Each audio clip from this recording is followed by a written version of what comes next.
been doing this now for a number of years, even predating my involvement. And the thought that we take to this meeting is, what are the conversations we're having with our clients, our CFOs, our controllers heading into year-end audit planning season, tax planning season. Share some of those thoughts and takeaways with you, maybe even discuss as a group what's relevant to you all and what you're seeing in the marketplace. That's always good information to me. I enjoy that part. This year really is quiet on the financial reporting accounting standards front, so I'll have a very short session. I invited James, who's got just a wealth of experience and helps a lot of our clients through tax advocacy issues. So think, IRS audits or issues that come up with needing to defend, tax positions and research and support them. So just a ton of knowledge there. Feel free, as James gets into his segment, to ask him all the questions, burning questions that you might have that affect your business or that pique your interest from his content. And then Caroline, thanks for joining, as well as a little bit of a last minute ad, but we thought would be really beneficial to the group in terms of tax credits and the tax credit environment. So really looking forward to hearing her speak as well to that front, and I think it will be very beneficial to the group to identify some potential tax planning items for you to think about as you get into the season there. So I will go to a couple of slides that we have prepared. One moment.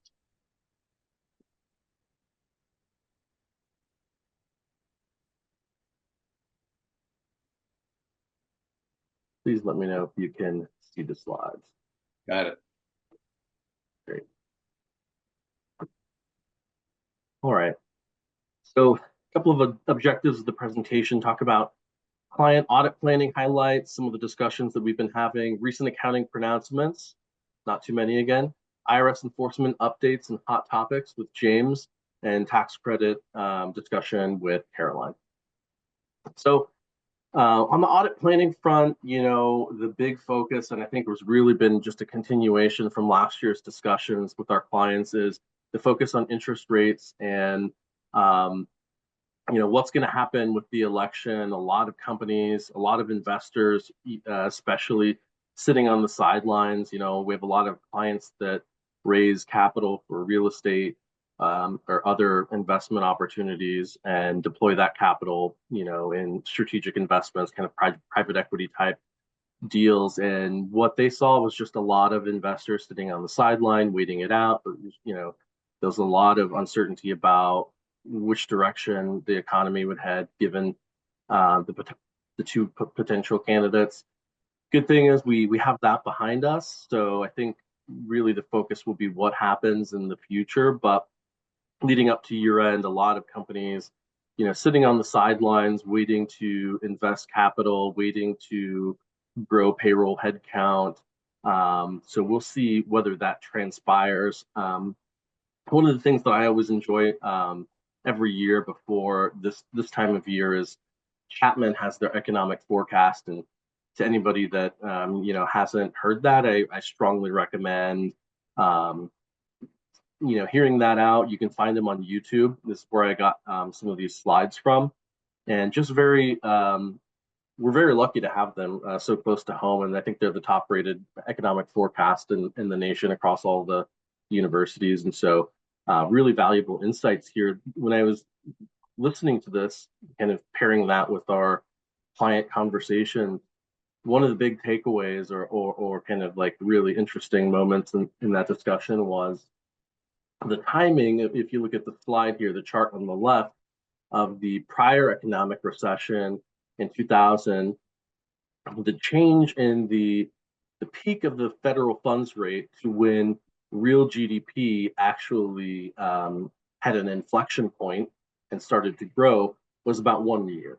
So if you compare that to the chart on the right, our current time frame in 2024, going into 2025, we've obviously had that flattening of the Fed funds rate and expecting some further decline. And so the takeaway there from the forecasters at Chapman was that there's going to be about a 12-month lag period between when that Fed fund rate declines and when we should see some real GDP shift in the market. And so we'll see how that transpires. But if that's correct, then that would put us into Q3 of 2025 until we see some real meaningful economic boost from all of the activities that we've been seeing. So um, it's kind of been the takeaway from a lot of our planning discussions has really been just holding out, wait and see, just trying to weather the storm. And so um, we'll see what that means for 2025.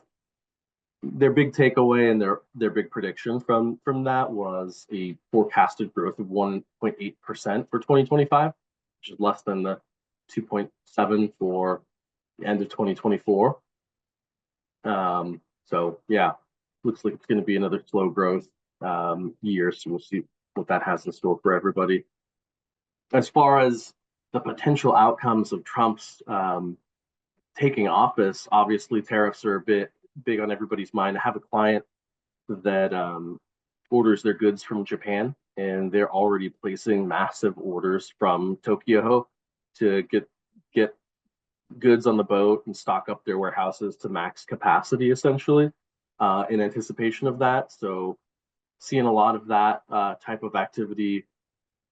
And the other thought and discussion on that point was illegal immigration, whether that would stir kind of the workforce that that does exist in the economy there, and so that could have further inflationary pressures, but a little bit less of a fact that it was discussed. So interesting things as far as what's going on. I was kind of interested to see if anybody else from the group had kind of takeaways from 2024, things that they're seeing in the market, seeing in their business that may be useful to the group. I'll chip in since I'm a client, Andrew, with your Milwaukee office handles our stuff. So Okay.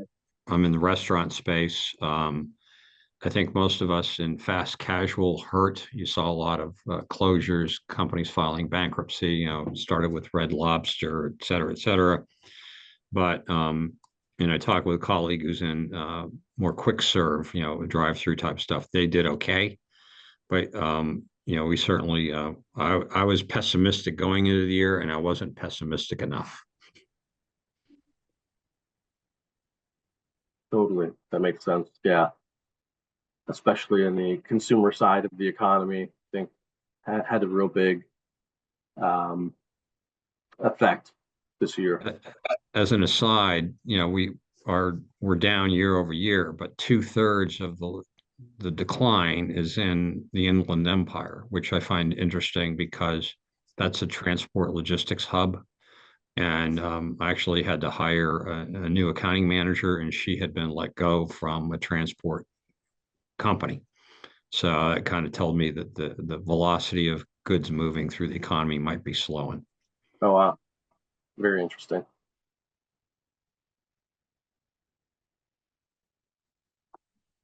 Anybody else have any observations to share?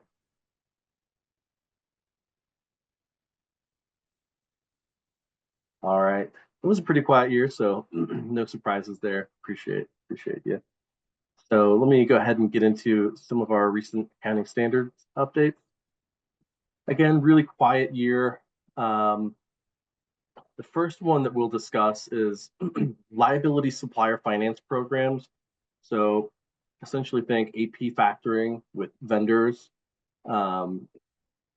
acquired contract assets and contract liabilities in a business combination, and leases for common control arrangements, kind of the three big ones that are effective this year.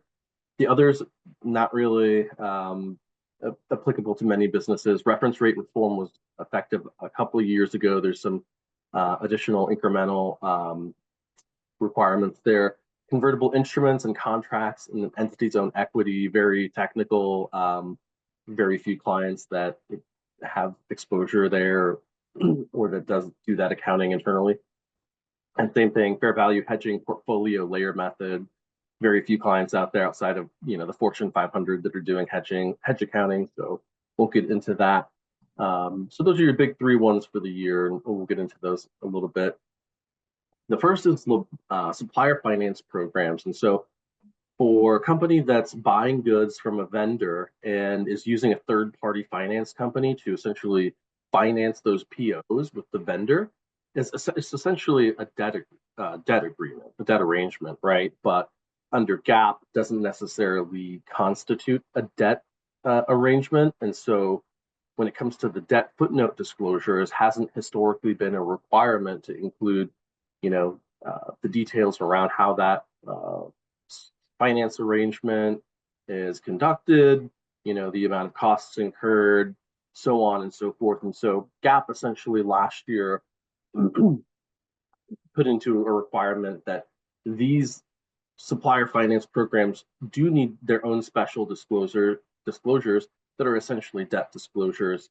One additional requirement, and on the next page here, is a company that does have that arrangement would put a roll forward in their financial statement footnotes of all of the additional purchases made during the fiscal year or calendar year of those payable finances and the repayments, and then the ending balance. So typical roll forward disclosure: beginning balance, additions, subtractions, ending balance. And so that roll forward is new for this year as a requirement. So if you have any kind of AP factoring arrangement, keep that in mind. That's a required footnote disclosure for this year. The next one, leases. So here, there's kind of two key issues. Under the ASC 842 leasing standards, even for related party transactions and common control arrangements, if a lease was legally enforceable, companies would have to do the lease accounting, the new lease accounting. And so the private company counsel, which the head of our assurance department at Baker Tilly, Jerry Schaffer, serves on that council and has a large voice. So happy that he was able to help make some traction here. The discussion from the council was essentially that, one, it's arguable whether a transaction like that is enforceable because it's with the same party, right? And second, even if it is, there's easily forgiveness of terms, and really there's just not enough substance there. And so the new standard update here gives private companies with common control, meaning the owner for both sides of the transaction has control of both companies, can waive or elect not to do lease accounting for that lease arrangement. So that will be effective for this year as well.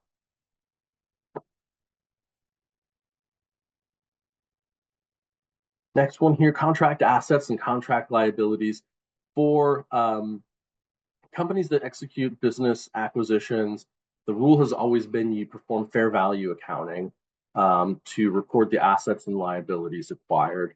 Essentially, they said, hey, for revenue contracts that are acquired, a company can essentially account for those at the carryover value, meaning you apply the ASC 606 revenue recognition standards as if you generated the revenue contracts yourself and not acquired them, which generally is going to mean you have a carryover basis of those contract assets.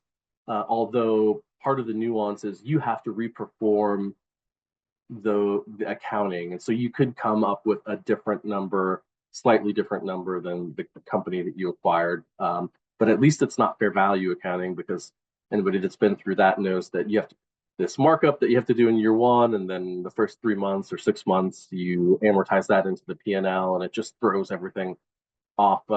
Just the bad part about a business combination. So this is a little bit more of a practical expedient for private companies to help with that. Up on the radar for next year, a couple of standards that are going to be not really impactful to most companies. Two that maybe are scope. Scope application of profits, interest, and other awards. So lots of companies out there doing profit interest awards. And so there will be some additional standard updates for that. We'll cover that next year if you ask us to. Improvement for income tax disclosures, these have been under refinement for, I think, the better part of the last 10 years. And so we'll have some more refinements on footnote disclosures for taxes next year as well. So that's it for accounting standards. I'll hand it over to James. Anybody that has any questions, we'll be happy to. Yeah, Andrew, quick question. So I'm familiar with a lot of people as individuals investing in crypto. Is it getting its way into small businesses now and into corporate America? I How haven't. I think what we find on the audit side, and maybe James can speak to what he sees, is a lot of the companies that I audit kind of keep that on the owner's personal books. And so my tax colleagues on the opposite side will get to see that when the owner files their personal returns. But I would say, as far as on the corporate side, I have not seen that yet. So Okay, thank you. I've got a little bit of clarity on that, if you don't mind, Andrew. Sure. So we're seeing it a bit in terms of, like, frankly, the structure is closely family-held businesses. Dad runs the company, sons get involved, is a crypto true believer, and then talks the family members or the family business into holding some holdings as kind of an alternative investment class. So it's not hugely material. One of the problems we're seeing on the audit side is there's no clear audit standards for it. And so we're running into problems where Baker Tilly is turning down some work when we reach the materiality standard, because there's really no way, we can perform like a snapshot analysis at any time, what's holding, right? If you disclose your wallets and say, I got, 50 Bitcoin in here, we can look at that, but what we can't do is guarantee that it's going to remain there after the snapshot, or we can't guarantee that the owner is the only one with the keys and has the only ability to transfer it out. So we're running into kind of some challenging circumstances, especially with kind of hedge funds that want to hold some crypto exposure, but there's not prescribed safeguards in place kind of at the audit level to the point where we can say, like, okay, we're going to attest to these holdings and feel comfortable about it. So, like, we're really dancing around that materiality standard for a lot of this stuff. And as the prices increased, the materiality standard keeps, it gets bigger and bigger as the holdings go up in value. So that's kind of been our challenges on the audit side. But, I think given the perceived new kind of friendliness of the administration, or just maybe the fact that Gary Gensler is going to go, like, that's going to change things, because, Gary Gensler was kind of the boogeyman for a lot of institutional crypto holdings, because the last thing you wanted was to be holding a significant amount of assets and then have the exchange you hold it, get a Wells notice or something like that. And then now you're connected to securities issues. And if that's not the case, I think we're going to see a lot more appetite for it. And then that means the standards will evolve, because it has to meet the marketplace. Problem is the AICPA can do things like spend 3 years talking about what the audit standards are to come up with 12 pages of, stuff that may or may not apply. And so we need to have some clarity from the professional organizations and, standard creators to kind of really feel super comfortable. So hopefully they move fast after the market does. Yeah, I appreciate that. Thanks, James.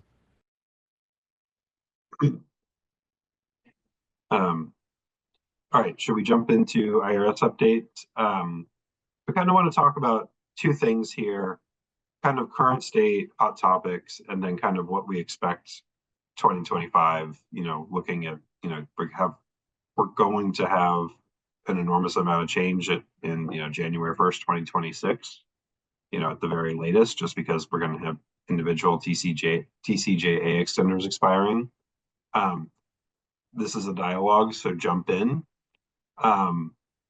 So the kind of big story for the last couple of years has really been the amount of money the IRS has got. You know, if everybody recalls, this is the IRA, 80 billion of funding, you know, also turned into IRS agents with guns, and you know how undesirable that was.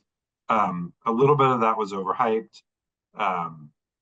You know, of the 80 billion in funding, 40 billion of it was for modernization, 40 billion of it was enforcement. The thing about spending money on IRS enforcement is you then get to put a score on it for spending money in other places. And so every dollar that the IRS spends in enforcement brings in more than $1 of revenue. And so we're kind of doing this dance at this point in terms of what's going to get cut. You know, we've already had a $20 billion clawback in the spring of 2024. There will probably be more.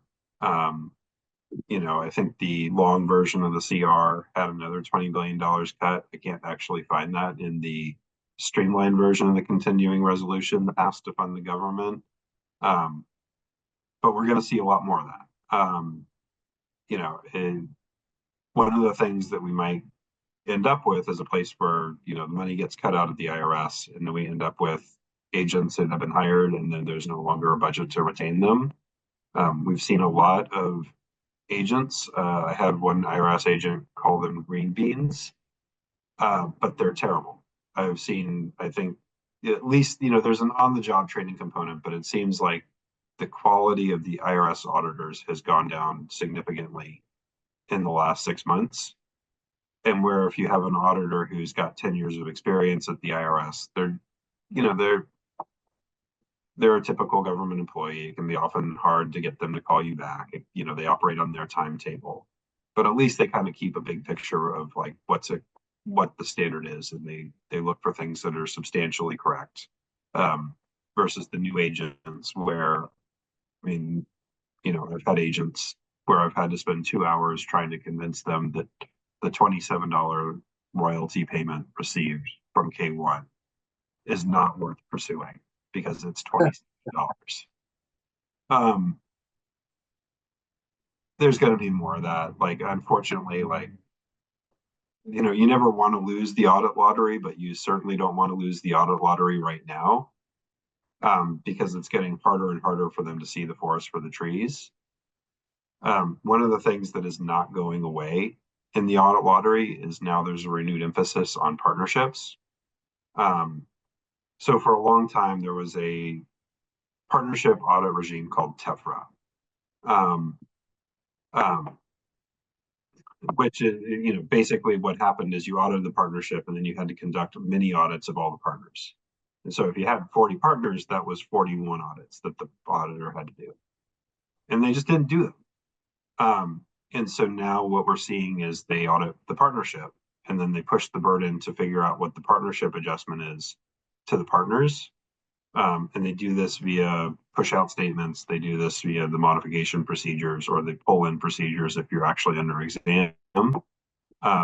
Hugely complex. The kind of procedural maps for these, you know, make your head hurt. But the short answer to that is the IRS just gets to go in and they get to say, I'm jumping around a little bit, Andrew, so we might be on the third or fourth. No worries. You know, hey, we think you did this wrong. You know,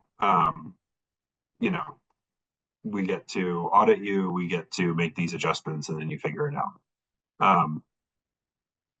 Probably everybody's going to see a push out statement if you are, you know, if you're in the position of being able to invest. The fact that, you know, either the partnership that you're a member of or a partner, you know, or a partnership that you operate gets audited and there's going to be an adjustment is probably an eventuality in the next kind of 5 to 10 years, because they're really pushing the scope. One of the trends has been to kind of focus on people earning over $400,000 a year. That's a political goal, but it's been something where they've been allocating resources away from things like earned income tax credit fraud to partnership, you know, basis shifting and the kind of implications that come with that. They've also been less afraid to go after corporations. You know, again, some of this has been, you know, who was a babyface Nelson, that was asked why he robbed banks, and his response was, "Is that's where the money is?" There's a perception in the IRS that now corporations and partnerships are where the money is, along with high net worth people.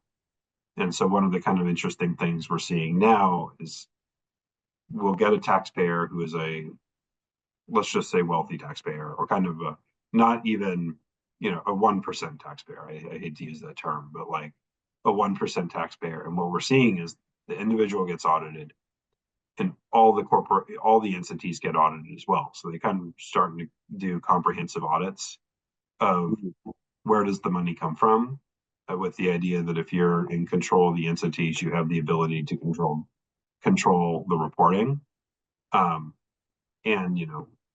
do things like buy aircraft during a good year to use bonus depreciation to shield. So aircraft audits have always been a hot topic, but we've now seen them more or less unwilling to concede any aircraft exam. So if there's an aircraft on the books and you get audited, it's really important you have representation from day one, because those are extremely difficult. We're also seeing a bunch of ERC notices come out. I know as I came on, people were talking about ERC. A lot of the ERC notices denying the credit or clawing back the credit have been flat out wrong. IRS has very limited data on what constitutes a valid ERC claim, because really what they have access to is the 2019, 2020, 2021 tax filings, such as the 941s and W-2s, and they also have the income tax return.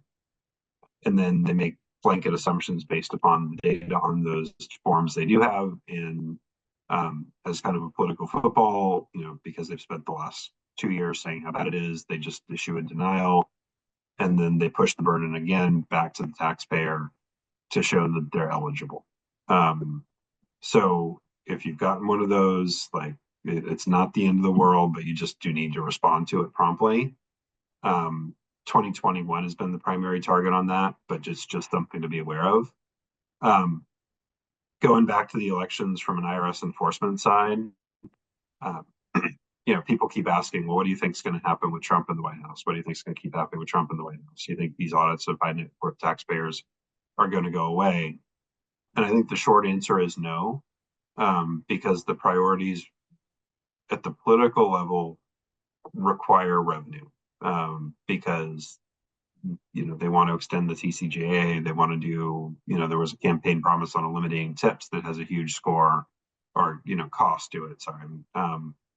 And so they need to keep the revenue flowing in order to do the political things.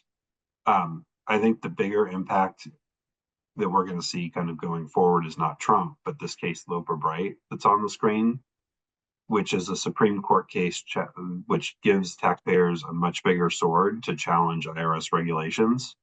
It lets us really kind of take the offensive if we think that the enforcement or the interpretation of what Congress has said is improper. So we actually got to go back to the code rather than deferring to what IRS and Treasury say the rules are, because IRS and Treasury write rules that are more favorable to the government than we think Congress does sometimes. So Loper Bright's going to be a big impact on, basically what you can put on a tax return if you do get audited, how you defend it. It's something that I'm really looking forward to, because a lot of times we've been very reactive, and now we get to finally just tell the IRS no under certain occasions.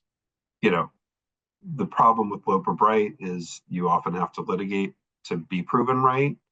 But if the dollars are sufficient or the principles are sufficient, it gives us a phenomenal tool.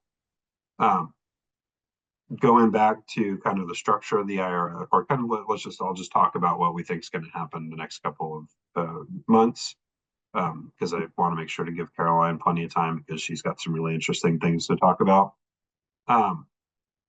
So right now we have the individual So when they passed the TCJA, the corporate provisions were made permanent. The individual provisions sunsetted at the end of 2025. So January 26, we go back to the tax law as it existed in 2017. The reason they did that is because generally when you make things temporary, people get used to them and they want to continue them. They also come with a massive cost to the government. And so there's going to be a big political kind of fight, for lack of a better word, over the next few months. There's a debate right now if they're going to move 2 bills through Congress right after Trump is sworn in, or they're going to move one. And the 2 bills would be a separate border security bill, and the second one would be a tax cut extender. Or there's kind of a one, I think the term is one powerful bill option. The difference is that because the margins in the House and the Senate are so thin, you really have to have the entirety of the party behind whatever bill gets passed. There's very little room for deflections or budget hawks, Republican budget hawks to say the score is just simply too high. We can't do it. And conversely, there's also a SALT caucus that says, this is primarily Republicans from blue states such as California or New York that say, hey, look, the SALT cap is killing my constituents. We're in high tax states. We need relief on this. We need to increase the SALT cap. We're going to see that as kind of a focal point. Just for context, the SALT cap now is $10,000. I've heard there's been statements made by, blue state Republicans that even doubling it would be too low.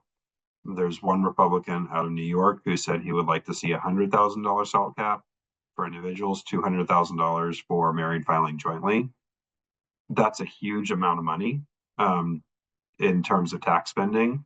So we're going to see a battle on what number makes the most sense for SALT cap. And that might be the biggest hurdle between the border solution bill and the one powerful bill in terms of how quickly they can come to an agreement on the SALT cap.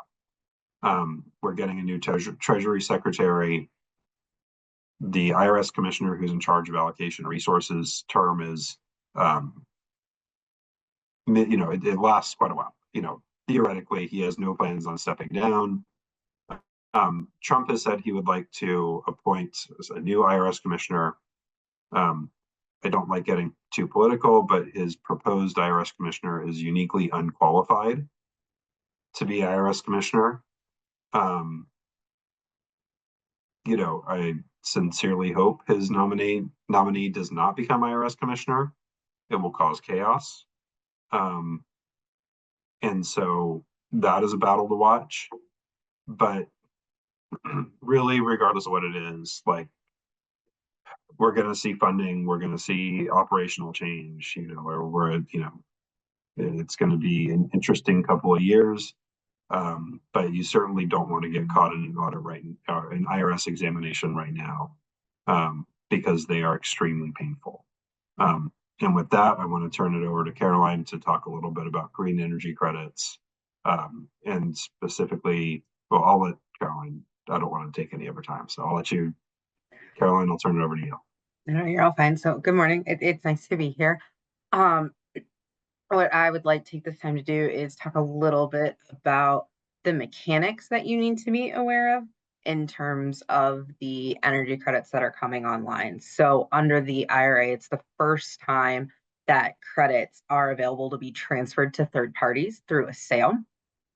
So they passed a new statute that basically says, look, if you generate a credit by building this energy project, you can transfer the credits for cash. It's not includable in the gross income of the buyer or the seller, and then it's not deductible by the buyer, right?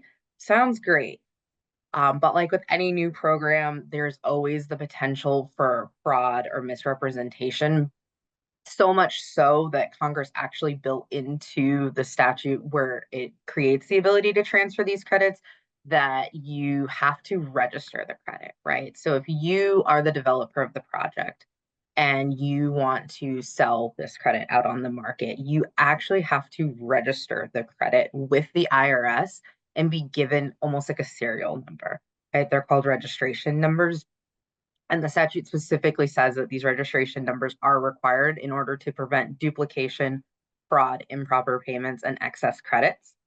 So when the seller goes and registers for the credit, they can't do it until the project has been placed in service. So that means this project is done, it's turned on, it's producing whatever it's supposed to produce. And then after it's been placed in service, they can go and register with the IRS. We like to joke and say no registration number, no credit, because without the registration number, the credit election statements can't be done and they can't be reported on either buyer or seller's income tax return. So you have to have that registration number. So if it's something that you or the companies are looking at potentially going out on the market and buying, one of the first things you want to ask is, hey, is there a registration number tied to this project? If they say no, then the conversation is, how close are you to placing it in service?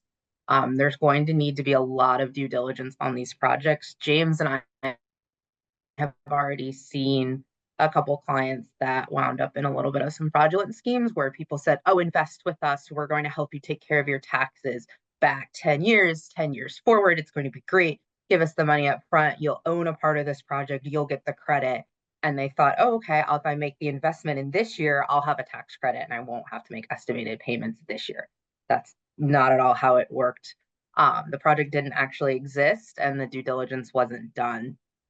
The other part of the registration component to it is the seller is going to have to produce documents to the IRS, demonstrating the eligibility of the project, demonstrating that any safe harbors have been met, and that the project has been placed in service. You're also going to want to see those documents. So if you're interested in buying a credit, there shouldn't be any proprietary sort of argument as to why the seller can't produce those documents to you. Those documents should exist. They should be available to you, especially as the buyer. Once you buy this credit, it's your credit. So if in later years the credit is to be examined, it's the IRS that's going to ask you, the buyer, for the information. They won't go to the seller. So it's very important that you keep all of these records, that you review them, that you push it through a due diligence standard. When you're buying a credit, you really want to look for an overview of the credit, explaining its eligibility for any of the base credits. So energy credits have a base number that you can get, and then there's bonuses and additions to it. So for example, on the 48 credit, which is an investment tax credit, the base credit is 6%. But then if you meet prevailing wage and apprenticeship requirements, low income community bonuses, you get 5x adders. So you go from a 6% credit to a 30% credit. That's where the big boosts are.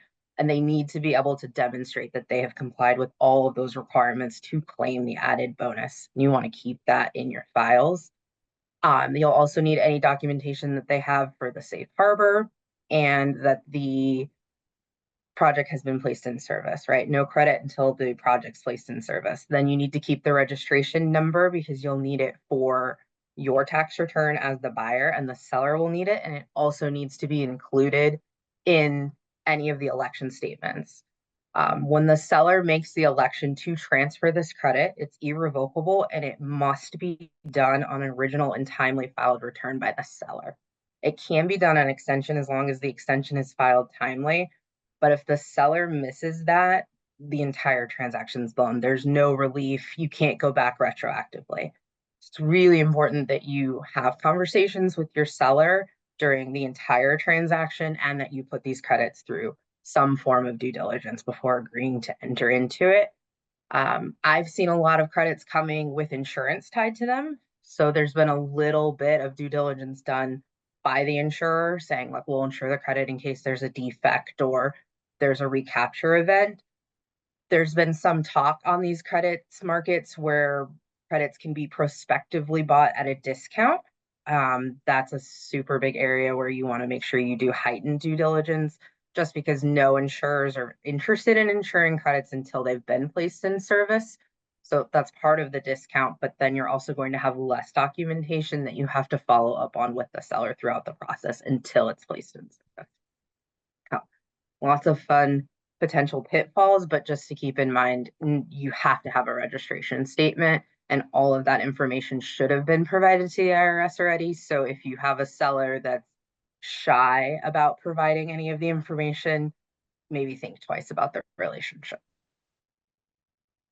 Really interesting stuff. The credits are a really powerful tool at the same time, right? As much that goes along with that, like I think I've had some of my clients talking about buying credits, and if you're a taxpayer and you have a large tax bill, and you can get 5% through maybe 5% of a reduction through your tax credit strategy. I mean, that's pretty big numbers, right? So they're a super powerful planning tool, and you can buy a portion of a credit, right? Like let's say a seller has a $15 million credit, but you only have 5 million of tax liability that you need to extinguish. You can buy 5 million of that credit. You can't separate any additionals or bonuses from the base. It has to go as one piece, right? You couldn't say, oh, I want your 30% piece as opposed to your 6% piece, but you can partition them, right? And that's why it's important that the registration numbers exist, because if you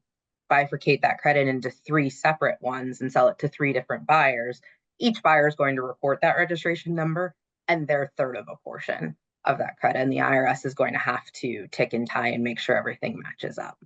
And individuals can buy these too, right, Caroline?